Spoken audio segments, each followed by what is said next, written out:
خبر شامل کرتے ہیں کراچی سے، جہاں کرنگی سے ہمارے ڈسٹرکٹ رپورٹر جاوید محمود ارائن کی رپورٹ کے مطابق ایریا کے رہائشی طالب علم اظہر کی ڈکیتوں کے ہاتھوں بے رحمی سے قتل کا واقعہ۔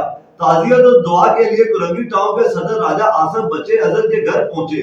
ہمراہ قائد حزب اختلاف سندھ اسمبلی حلیم احمد شیخ صاحب اور ایم این اے فہیم احمد خان، کراچی ریجن کے ڈپٹی جنرل سیکرٹری گوہر خٹک لانڈی اور کرنگی کے عہدیدار سبھی ہمراہ موجود تھے۔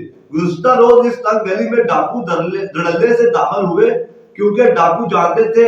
آئی جی نے کہا ہے کہ مزاحمت نہ کریں۔ علاقے کے لوگوں نے مزاحمت سے ڈاکوؤں کو پکڑا۔ کسی کا جوان بیٹا مر گیا مگر حکومت کی طرف سے کوئی نہیں آیا۔ بعدازاں ہمارا ایم این اے فہیم خان صاحب عوامی کالونی پولیس اسٹیشن میں ایس ایچ او صاحب سے ملاقات کی اور واقعے کی تمام تفصیلات ایف آئی آر سے متعلق تبادلہ خیال بھی کیا۔ اللہ پاک سے دعا ہے کہ اللہ پاک لوائقین کو صبر جمیل عطا فرمائے اور اظہر بچے کی آخرت بہتر سے بہتر ہو۔